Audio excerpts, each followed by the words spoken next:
Hello, dear student. Assalamu alaikum. So today we will discuss about thermochemistry MCQs for MDCAT and ECAT. For especially BSc Nursing and ECAT, MDCAT. आज हमने जो है कुछ पास paper जो है discuss करने हैं अबाउट थर्मोकेमिस्ट्री से रिलेटेड जो भी MCQs मतलब एमडीकेट से रिलेटेड, ईकेट से रिलेटेड एंड एनटीएस से रिलेटेड, एसटीएस से रिलेटेड जो भी एमसीक्यूज आज तक हुए हैं, स्पेशली एमडीकेट से रिलेटेड जो भी पिछले ईयर से एमसीक्यूज करवाते आ रहे हैं, जो भी टेस्ट्स हो चुकी हैं, उनमें से कुछ एमसीक्यूज जो बार बार रिपीटेड हुए हैं वो मैं आज आपको करवाने जा रहा हूं। तो इससे पहले भी हमने जो है काफ़ी चैप्टर्स कंप्लीट करवाए हैं, देन आगे हमारा काम अभी भी चल रहा है। ओके, हमें यही हमारी कोशिश है कि first year and second year की केमिस्ट्री जो है हम कंप्लीट करें। देन उसके बाद बायोलॉजी की बात करें तो फर्स्ट ईयर का सिलेबस हमने कंप्लीट कर दिया है। देन हमारी जो सेकंड ईयर की बायोलॉजी है उसमें से भी काफ़ी चैप्टर्स जो हमने क्लियर कर चुके हैं। ओके, देन हमारा जो है अभी भी काम चल रहा है सेकंड ईयर के बायोलॉजी पे। उसके भी हमने जो है 3-4 चैप्टर्स जो हैं कंप्लीट कर चुके हैं। इंशाल्लाह हमें हमारी यही कोशिश होगी कि हम 5-6 दिनों में जो है उसका सिलेबस भी कंप्लीट करें। ओके, बात करें फिजिक्स की तो फिजिक्स के भी काफ़ी सारे चैप्टर्स जो हमने कंप्लीट कर चुके हैं। फर्स्ट ईयर की बात करें तो उनमें से जो है 5-6 चैप्टर्स जो हैं हमने कंप्लीट कर चुके हैं। ओके, उनमें से भी 1-2 चैप्टर जो है रहेगा। देन उसके बाद हम सेकंड ईयर फिजिक्स को भी स्टार्ट करने वाले हैं। ओके, आज हमने जो है इस लेक्चर में केमिस्ट्री से रिलेटेड जो भी एमसीक्यूज हैं पिछले ईयर से वो मैं आज आपको करवाने जा रहा हूं। ओके, अभी तक मेरे चैनल पे जो भी न्यू है, अभी तक मेरे चैनल को सब्सक्राइब, लाइक, शेयर नहीं किया तो काइंडली सब्सक्राइब करें, लाइक एंड शेयर करें ताकि जो भी आने वाली अपडेट हो वो आपको मिलती रहे। ओके, स्टार्ट करते हैं थर्मोकेमिस्ट्री से। जो भी इसमें एमसीक्यूज आ चुके हैं पिछले सालों से, जो भी एमडीकेट से रिलेटेड, एनटीएस से रिलेटेड, एसटीएस से रिलेटेड जो भी एमसीक्यूज हो चुके हैं आज मैं आपको वो करवाने जा रहा हूं। ओके, देखिए यहाँ first of all first MCQs में दिया गया है, if the DH volume delta H volume value of less than 0 then reaction will be exothermic, endothermic या may or may not be exo or endo, you know very well, न कि endo न कि एक्सो या नन ऑफ दिस। बात समझने की है कि डेल्टा एच वैल्यू जो होता है लेस देन 0, जो भी हमारे पास डेल्टा एच का वैल्यू जो 0 से कम होता है उसको हमने नाम देते हैं, this is called as exothermic reaction, not endo. यहाँ बात हो रही होती तो delta H okay value is greater than 0, that reaction will be move endothermic reaction. Okay, यहाँ बात हो रही है वैल्यू डेल्टा एच का जो है वो लेस देन है 0 से, इसका मतलब है हमारा जो रिएक्शन मूव करेगा वो एक्सोथर्मिक जाएगा। In which correct option is a exothermic reaction. Okay, चलते हैं नेक्स्ट एमसीक्यूज की तरफ। If the internal energy of system is increase, जब भी हमारे पास इंटरनल एनर्जी होती है सिस्टम की वो इंक्रीज हो जाती है तो वो हमारे पास change in state of system is increase होता है और टेम्परेचर ऑफ सिस्टम भी इंक्रीज होता है या केमिकल रिएक्शन भी टेक प्लेस होता है। इन विच करेक्ट ऑप्शन हमारे पास डी है। मतलब कि इंटरनल एनर्जी जो होगी सिस्टम की वो इंक्रीज होगी तो हमारे जो टेम्परेचर है वो भी इंक्रीज होगा, हमारी चेंज इन स्टेट का पोजीशन भी चेंज होगा, वो भी बढ़ जाएगा, देन केमिकल रिएक्शन भी अपनी साइड पे लेगा। All of correct. In which correct option is D, all of. Okay, then number 3 के एमसीक्यूज पे चलते हैं। Okay, which is true for spontaneous endothermic process, जब भी हमारे पास spontaneous endothermic process होता है उसमें से जो हमारे पास डेल्टा एच होता है वो हमारे पास जो है ग्रेटर होता है, लेस देन होता है 0 से, या डेल्टा जी लेस देन होता है 0 से, या डेल्टा एस लेस देन होता है 0 से, या डेल्टा जी ग्रेटर होता है 0 से। इन विच करेक्ट ऑप्शन हमारे पास बी है। जब भी हमारे पास स्पॉन्टेनियस एंडोथर्मिक रिएक्शन का प्रोसेस जो होता है वो ट्रू ऐसे होता है जब डेल्टा जी लेस देन होती है 0 से। Okay, so in which correct option is B. Okay, so ये फर्स्ट ईयर की केमिस्ट्री में लिखा हुआ है, आपने यहाँ इस लेक्चर में इस चैप्टर्स में देख सकते हैं, थर्मो केमिस्ट्री वाले चैप्टर्स में। ओके, सो देन चलते हैं नेक्स्ट एमसीक्यूज की तरफ। ओके, सो नंबर 4 की बात करें तो among following which one is not state function, इनमें से कौन सा हमारे पास स्टेट फंक्शन नहीं है। सो एंथैल्पी हमारे पास स्टेट फंक्शन होता है। बात करें इंटरनल एनर्जी की तो वो भी हमारे पास स्टेट फंक्शन होता है। देन हम बात करें तो गिव्स फ्री एनर्जी, वो भी हमारे पास स्टेट फंक्शन होता है, लेकिन वर्क जो होता है वो हमारे पास स्टेट फंक्शन में नहीं होता। कभी कम होता है तो कभी ज़्यादा होता है, तो कभी कम होता है तो कभी ज़्यादा होता है। तो ऐसे बात में हम इसको स्टेट फंक्शन नहीं कह सकते। This is not a state function. Okay, then चलते हैं नंबर 5 पे। A reaction has value of delta H and delta S which are both positive. So this reaction will be is a spontaneous, or spontaneously is temperature depend, has increasing free energy. It is not instantaneous, so only is called as spontaneous. Okay, then चलते हैं next MCQs की तरफ। Means spontaneous भी हो सकता है इसका option.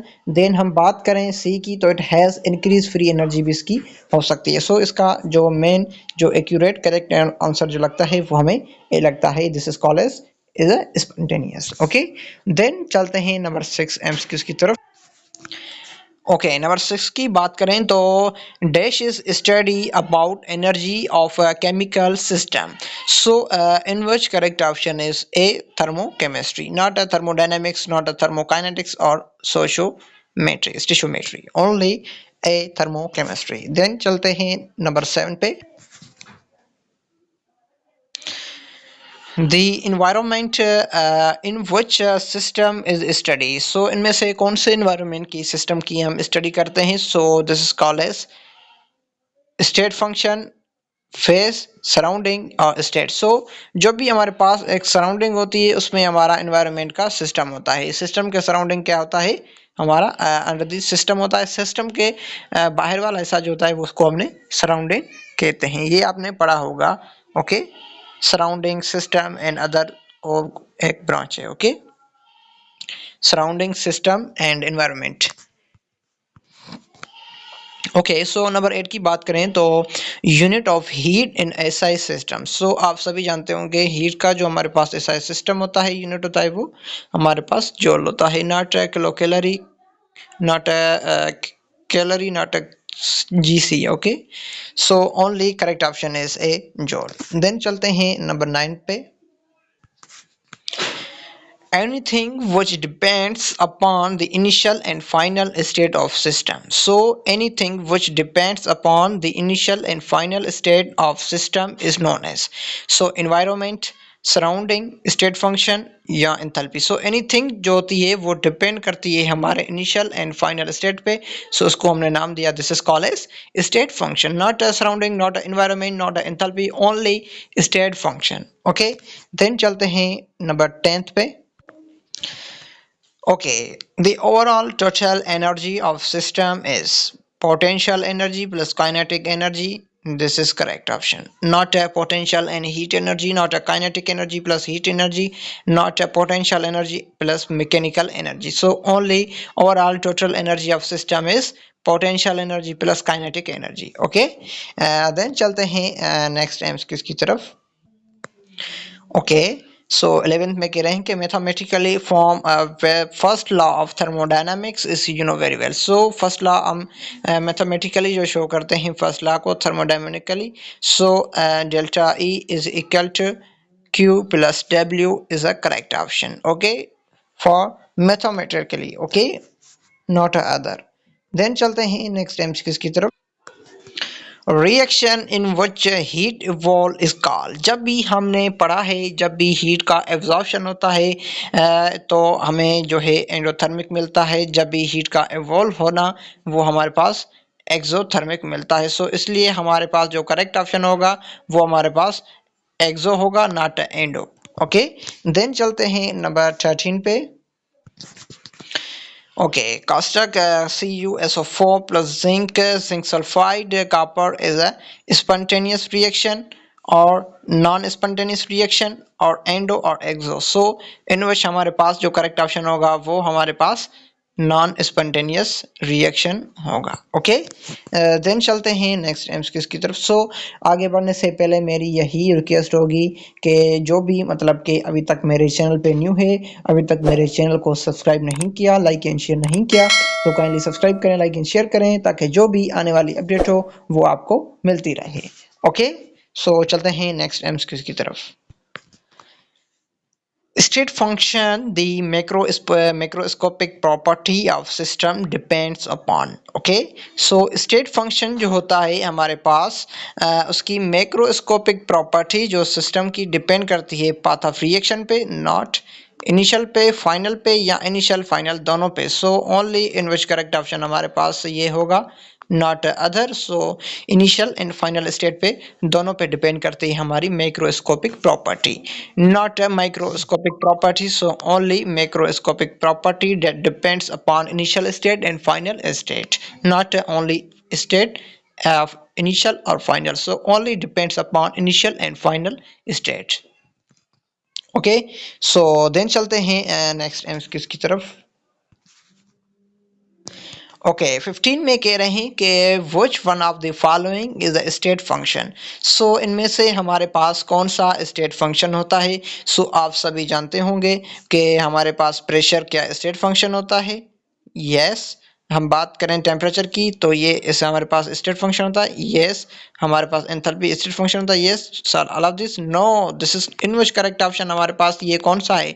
सो इनमें से हमारे पास स्टेट फंक्शन जो हमारे पास होता है वो प्रेशर होता है, टेम्परेचर होता है, एंथैल्पी होता है, ऑल ऑफ दिस होता है. So only in which correct option हमारे पास D, all of this. Okay, आपको समझ में आएगी. ओके, सो स्टेट फंक्शन हमारे पास प्रेशर भी होता है, टेम्परेचर भी होता है, एंथैल्पी भी होता है, ऑल ऑफ अबो. देन चलते हैं नेक्स्ट एमसीक्यूज की तरफ. ओके, सो 16 में कह रहे हैं कि when enthalpy of reactant is higher then product then the reaction will be endo spontaneous, non spontaneous या एक्सोथर्मिक.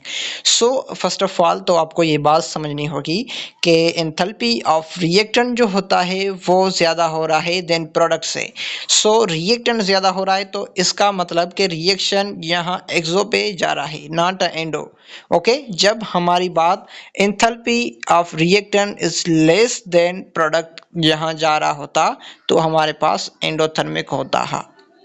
ओके, सो यहाँ पे ये बात हो रही है कि when enthalpy of reactant is higher then product, so in which reaction will move from exothermic reaction, not endothermic reaction. Okay, then चलते हैं 17 एमसीक्यूज की तरफ.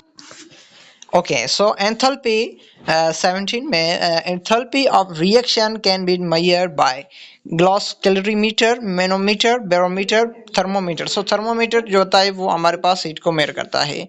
सो this is not correct. Then बात करें हम बैरोमीटर की तो ये प्रेशर को मेयर करता है, this is not correct. So manometer भी हमारे पास इसका करेक्ट ऑप्शन नहीं है. सो ओनली हमारे पास glass calorimeter is the use for measuring the enthalpy of a reaction. So only in which correct option हमारे पास A है, glass calorimeter, not a manometer, not a barometer, not a thermometer. So only in which correct option is A, glass calorimeter. Okay, then चलते हैं number 18 की तरफ.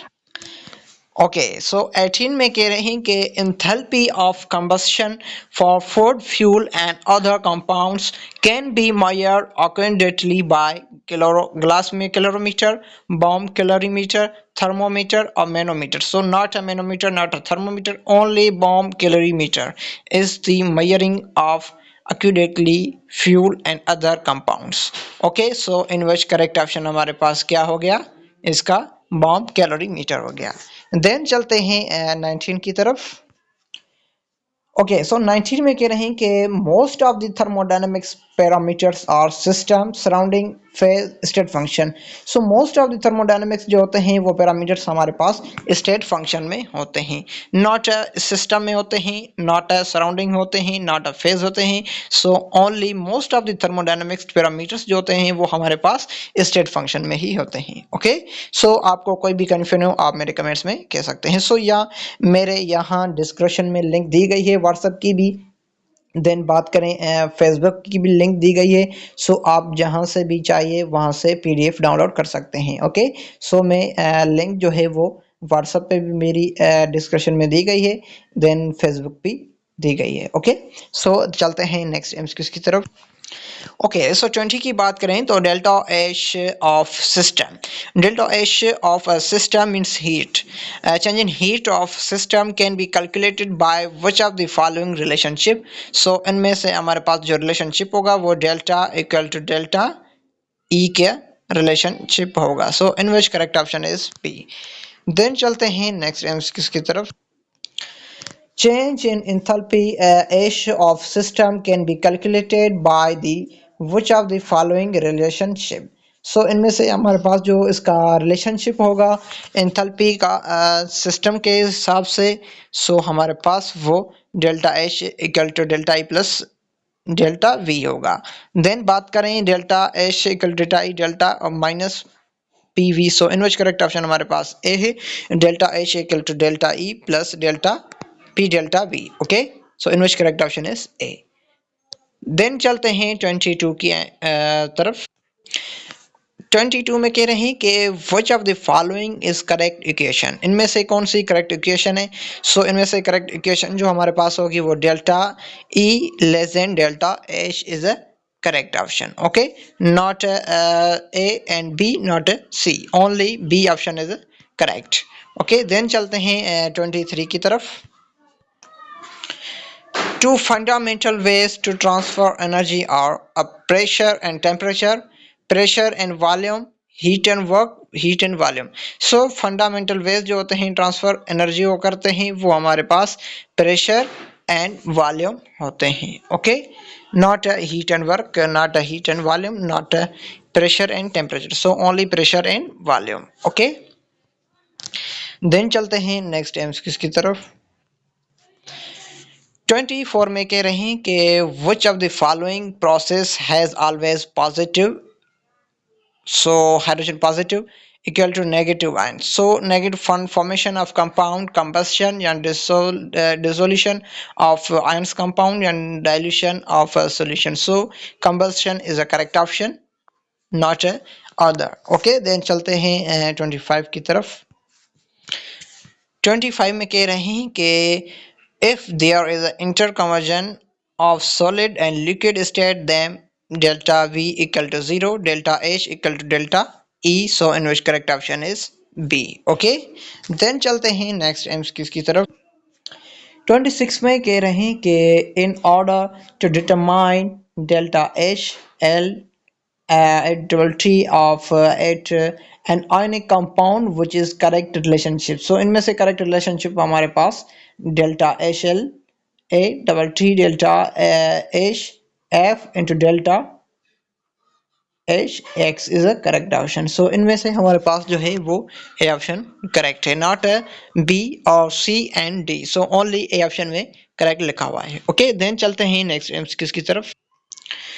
His law can be applied to determine. Okay, his law जो होता है उसको जो है मतलब कि हमने अप्लाइड करते हैं कौन से डिटरमाइन में. So this is called as delta HF, delta HLT and delta HCOM. So all of these is a correct option. Okay, then चलते हैं next MCQs की तरफ. ओके, सो ये थे कुछ एमसीक्यूज जो आज हमने आपको करवाए. सो जो भी मतलब के डेली बेसिस पे एमसीक्यूज होते हैं, डेली बेसिस पे जो भी मतलब के प्रीवियस ईयर से रिलेटेड जो भी एमसीक्यूज मतलब के उनसे टेस्ट्स हो चुके हैं, उनमें से जो भी एमसीक्यूज रिपीटेड हुए हैं पिछले ईयर से जो भी आज तक होते आ रहे हैं, एंड उसके बाद उनसे रिलेटेड जो भी एमसीक्यूज थे हमने आज आपको करवाए.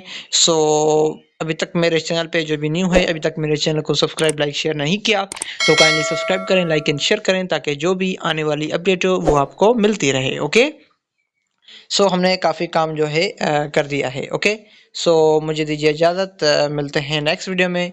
Thank you, best of luck.